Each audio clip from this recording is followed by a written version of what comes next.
livro, pelo menos no índice nosso aí da Bíblia, tá? Como é que tá lá o nome do último livro? Apocalipse, tá, gente? E a questão bíblica, né? A gente vai ler aqui por cima, assim, de uma forma até que meia resumida, de cada livro, só que nós temos que entender que a Bíblia também tinha lá suas formas de escrita, né, gente? Ó, a inspiração é divina, mas a linguagem, tá? Principalmente, por exemplo, o Antigo Testamento, vocês lembram que foi escrito em hebraico, alguns trechos e passagens em aramaico, mas atribui aí 100% de hebraico. O Novo Testamento foi escrito em árabe? Foi escrito em qual língua? O grego koiné, tá? Que é o grego antigo, tá? Helênico. Então, assim, nós temos o Antigo e o Novo Testamento. A inspiração é divina, mas a escrita é divina? Não. A escrita é humana. Por que a escrita é humana? Porque ela foi escrita para o ser humano compreender as grandezas de Deus. Então, Deus inspirou, a inspiração é divina, mas a escrita é humana. O escritor era divino ou humano? Tá? O pessoal critica muito essa questão quando vai estudar a Bíblia, tá? Fala assim, mas eram homens pecadores, tá? Com certeza eram homens pecadores, gente, ó. Imagina o Davi, olhou pela janela um dia, até falei isso aqui, né? Vocês sabem qual era o problema de Davi, né? Eu falei aqui já, os irmãos deu risada, né? O problema de Davi é que ele estava acostumado a tocar harpa. Ele olhou pela janela e viu um violão. Aí não deu certo o negócio. Mandou o marido da mulher para a guerra. O homem morreu. Ficou com a mulher do homem. Enfim. Então, olha só. O homem segundo o coração de Deus, né? Mandou o homem para a guerra, homicídio. Ficou com a mulher do cabra, adultério, tá? A Bíblia ela é um livro inspirado por Deus, divino, mas a Bíblia não omite o pecado. Não esconde que os homens que foram usados por Deus tinham as suas falhas, tá? Então, assim, eram seres humanos? Tinham falha? Tinham. Mas na hora da inspiração divina, eles estavam em plena comunhão para que Deus pudesse, naquele momento, inspirá-los a escrever, tá? Então, assim, o ser humano tinha falha? Lógico que tinha. Já pensou, gente? Não, o Deus perfeito, onisciente, onipotente, onipresente, imutável, pré-existente. Claro, se ele for usar alguém, tem que usar alguém perfeito. Aí vai escrever o livro sagrado. Tinha que ser alguém perfeito. Quase a quarta pessoa da Trindade, né, gente? Para poder escrever. Não, Deus escolheu os seres humanos. Tinham falhas, defeitos, mas na hora da inspiração divina, é por isso que algumas pessoas cometem um erro, tá? Nós estudamos teologia, seminaristas, e na hora de debate, tá? O Wilson, que tem grupo de debate lá, passa muito por isso. O Jardel, que gosta de estudar, conversar com o pessoal, a pastora Kátia, dirige igreja. Você já viu muitos pregadores estudiosos dizer isso assim, não, mas essa questão aqui, nós estudamos lá geografia bíblica, tem matérias como costumes e cultura. Aí a pessoa diz assim, não, mas isso aqui era por causa de uma questão cultural da época. Isso aqui foi escrito pelo contexto da época, tá? Claro que todo texto envolve uma questão cultural, um pano de fundo histórico, uma região geográfica, e você tem que levar em consideração a lacuna de tempo, tá? Hoje nós temos uma realidade totalmente diferente do que se vivia naquela época. Por exemplo, levanta, toma a tua cama e anda, né? Já pensou o cara andando com a cama king size nas costas, né? Ainda se fosse de casal ainda, né? Oh, glória, né? Não dá, era um pano que enrolava. Então, assim, a questão cultural, existe uma lacuna, tá? Então, assim, só que qual é o erro dos estudiosos? É assim, não, isso daí era por causa da questão cultural daquela época. Peraí, tinha questão cultural, mas a inspiração era cultural? O Espírito Santo usou só para aquele momento ou a revelação era para os santos de todas as épocas? Então, assim, se a escritura é inspirada, muitos teólogos caem nesse erro. Dizem assim, não, isso aqui era por causa da questão cultural da época, não vale para os dias de hoje. Claro, tem a questão cultural, geográfica e o pano de fundo histórico. Mas a inspiração sobre o escritor era divina. E a inspiração era para todos os seres humanos de todas as épocas. É por isso que nós falamos sobre as 7 dispensações. Então, enquanto não se cumprir a última passagem bíblica, a Escritura vai continuar valendo para a humanidade. Vai chegar um dia que todas as coisas vão se cumprir. Estaremos diante dele, veremos ele face a face. Aí, claro, que tem a questão Nova Jerusalém, novo céu, nova terra. Vamos estar em plena comunhão e santidade diante do Senhor. Teremos um corpo transformado e não precisaremos mais, né, gente? Já pensou?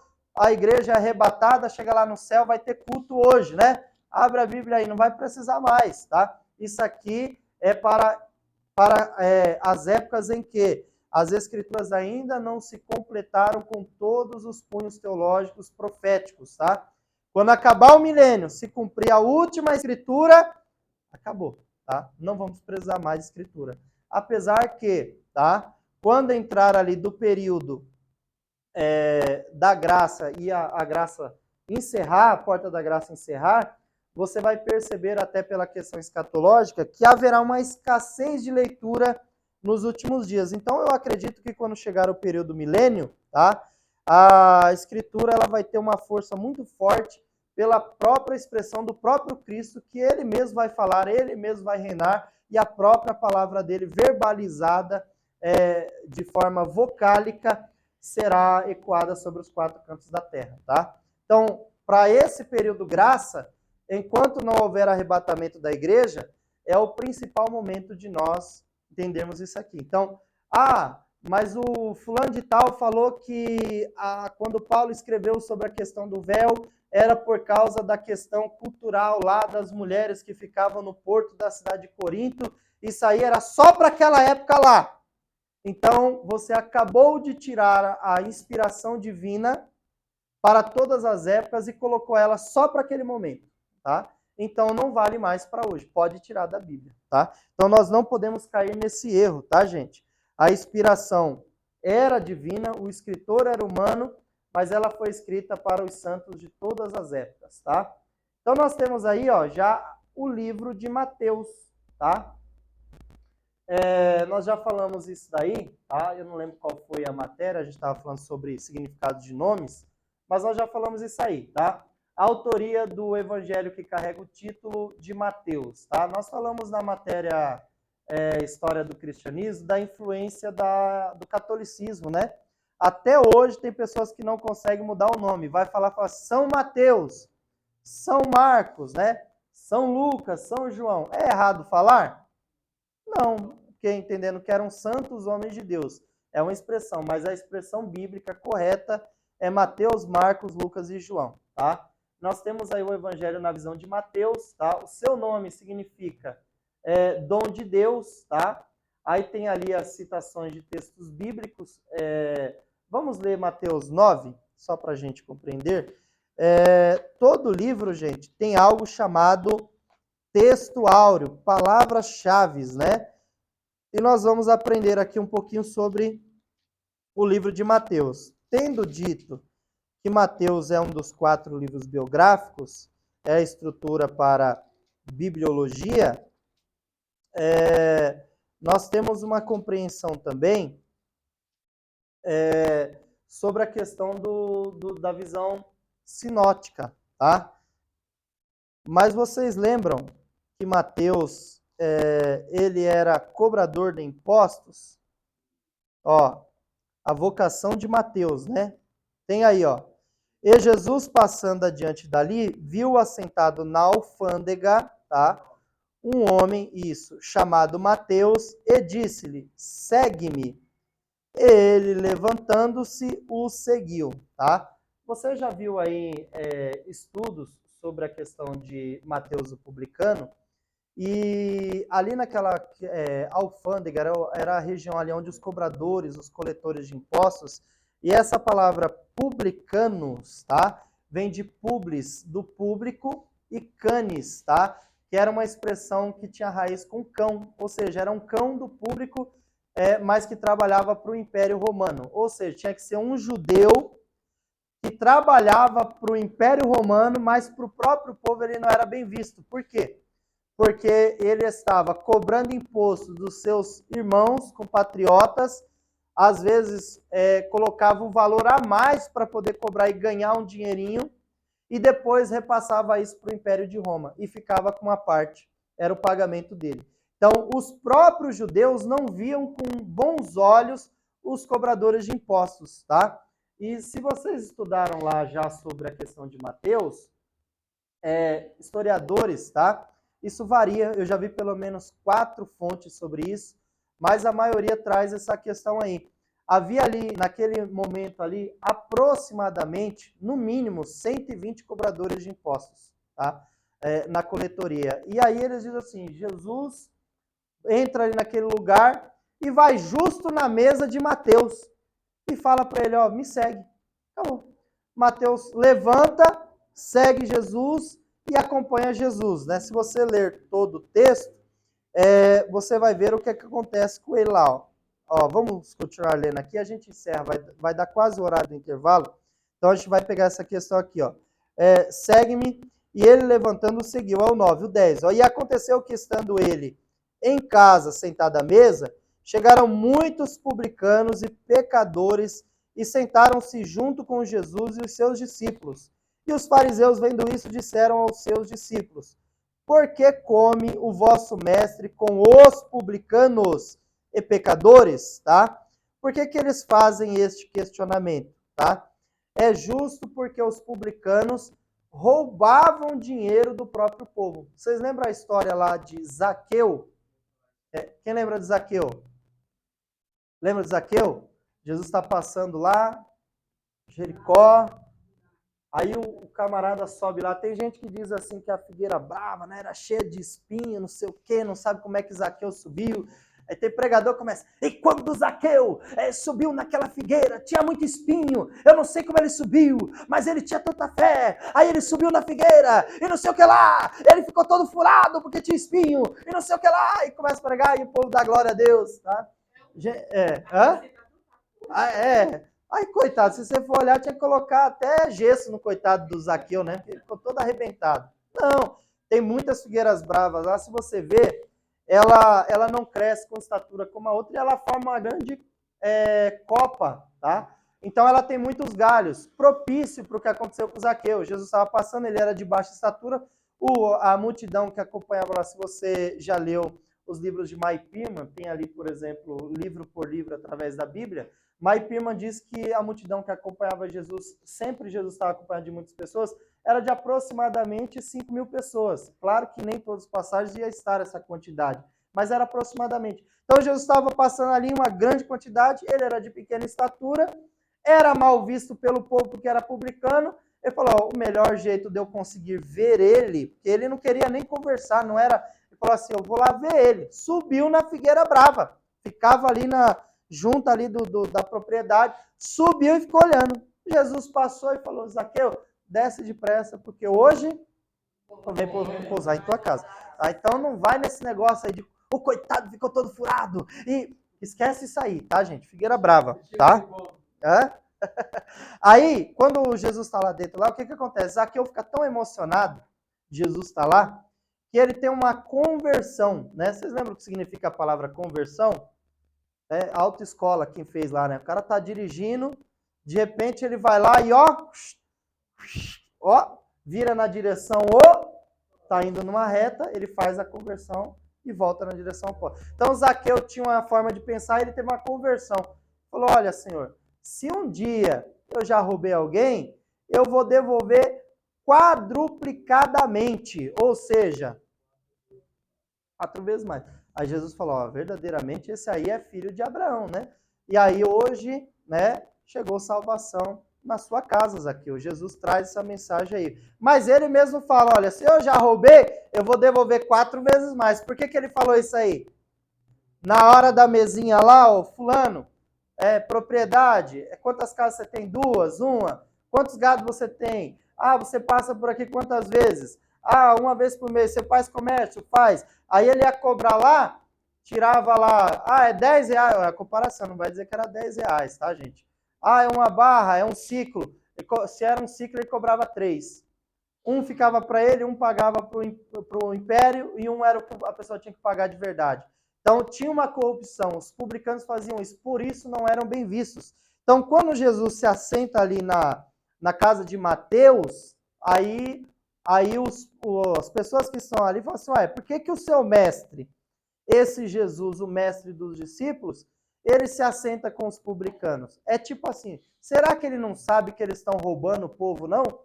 Eles não são dignos nem de estar aqui, ninguém quer ficar conversando com o publicano. Aí Jesus está ali, e o Jesus tem um propósito, tá? E aí é interessante que a partir desse dia, Mateus começa a seguir Jesus. E aí a mudança, tá? Ele não vai ser mais chamado de Levi, na verdade, tá, gente? Que eu estou falando aqui, Mateus, mas ele era Levi, tá? Quando Jesus vai para a casa dele aqui, no 9:9 de Mateus, ele ainda era Levi. Quando sai dali, ele começa a andar com Jesus, ele passa a ser chamado de Mateus, discípulo de Jesus, tá?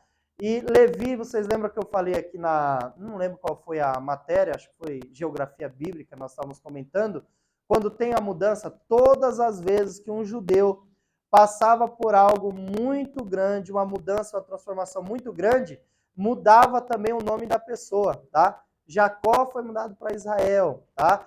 Abrão, Deus mudou-lhe o nome para Abraão, tá? Então aqui acontece isso porque o próprio Jesus chamou, ele teve uma mudança e começou a seguir Jesus. Então Levi, a tribo de Levi, lembra? Azer, Benjamim, Dan, Efraim, Gad, Sacar, Manassés, Naftali, Simeão, Rubens, Zebulon, tinha uma tribo que não herdou porque o próprio Deus ia ser a herança dela. Qual era o nome da tribo? Levi. Tá? Por que Deus escolheu? Parece que é profético. Levi significa junto. Deus escolheu uma tribo que se chama junto e disse, eu vou estar no meio de vocês e eu vou ser a herança de vocês. Estarei junto com vocês. E aqui Jesus muda o nome de Levi para Mateus, de junto para dom ou presente de Deus, tá? Olha que legal. Então tem uma mudança. O nome dele não era Mateus, tá? O nome dele era Levi. Depois que ele aceita o chamado de Jesus, Jesus vai mudar o nome dele, ele passa a ser chamado de Mateus, tá? Então nós temos aí essa mudança, tá? Gente, vai anotando isso aí no caderno, tá? Não era a mensagem do WhatsApp do irmão aqui. Anota isso aí, ó. Faz uma linha cronológica. Faz uma linha cronológica. Ó, você tá vendo que tem um ponto de interrogação aqui, ó? Tá? As datas para nós serão muito importantes, tá? Dentro dessa matéria. Alguns teólogos, quem tem Bíblia de estudo aí? Eu fiz um comentário de Bíblia de estudo nas aulas que antecedeu. Alguém trouxe alguma Bíblia de estudo hoje? Não? Tragam elas. Quem tem Bíblia de estudo? Por exemplo, pentecostal. Ó. Quem tem Genebra? Ó, você traz a sua Bíblia Genebra na próxima aula, por obséquio? Ainda usa essa expressão? Usa, né? Obséquio, tá? Tem gente que fala assim, o que é isso, né? Nem sabe mais o que é isso, tá? Você tem a pentecostal, né? Quem tem a pentecostal? Eu tenho uma aqui, mas traz. Não, mas você traz a Genebra. Você traz pentecostal. Qual é? Tem estudo. Traz. Quem tem a Bíblia dos Testemunhos de Jeová nova lá que eu fiz o comentário? Você tem? Traz a sua Bíblia do Testemunho de Jeová, vai ser bacana. Até eles agora na Bíblia deles tem um conteúdo histórico geográfico, tá? Thompson, quem tem uma Bíblia Thompson? Thompson, tá? A Bíblia Thompson foi a Bíblia que revolucionou na época que ela foi lançada, porque foi a primeira Bíblia que veio assim, as palavras de Jesus em vermelho, né? Aí todo mundo queria comprar uma porque as palavras de Jesus vinham escritas em vermelho, tá? Foi a primeira Bíblia que veio com essa adaptação de as palavras de Jesus escritas em vermelho. Eu sempre indico isso, tá, gente? Para quem estuda teologia, ter uma Bíblia de estudo, tá? É importante. Quem tem Bíblia Shed, Scofield, tá? Eu vou trazer uma Shed e uma Scofield na próxima aula, tá? Para a gente comparar a questão de data. Então, se você pegar as Bíblias de estudo, tá? As datas, eu já falei isso aí em bastante matérias, elas não condizem. Você pega uma Bíblia de estudo, por exemplo, Genebra, depois você pega a Pentecostal, pega a Thompson, pega a Scofield, as datas não batem, tá? Algumas batem, outras não. Por quê, tá? Porque as datas, tá? Principalmente relacionadas a muitos conteúdos do Antigo e do Novo Testamento, elas são incertas, tá? Então, muitos pregadores cometem o erro dizendo assim: foi no ano 60 que Mateus escreveu o Evangelho de Jesus Cristo. E aí ele começa a usar essa questão assim, afirmando que foi, tá? Quando a pessoa afirma que foi, ela cai no erro de alguém questioná-la por algum outro conteúdo histórico, tá? Porque as datas, muitas delas são incertas, tá? Não tem como provar exatamente quando escreveu. Então, como se compara isso, tá, gente? Eu fiz uma indicação aí. O único site hoje disponível para você fazer a sua própria matemática, você mesmo ir lá fazer a sua própria matemática, vou tentar descobrir, vou tentar aproximar. O único pastor que conseguiu fazer isso aí é uma denominação chamada Paz e Vida, tá? É o senhor João Henrique Palharim, tá? Eles têm um site lá que tem o calendário solar e o calendário lunar lá. E você consegue manusear essa questão dentro do site lá. Eu entrei uma vez, tentei fazer, mas eu falei, já tem nas Bíblias, para que eu vou ficar fazendo isso, né? Porque, embora você consiga trabalhar lá no site, até hoje as datas continuam incertas. Então, dependendo da conta que o teólogo que traduziu a versão de Genebra, que o nosso pastor Jardel tem, traduziu com a data que está lá. O tradutor da Pentecostal traduziu pela conta que ele fez do calendário. Então, vai depender muito da forma que os tradutores trabalharam para poder elaborar, tá? Então, nós vamos seguir o padrão aqui das Bíblias pentecostais, embora, tá? Elas também sejam muitas datas incertas, tá? Então, qual é o correto de se falar?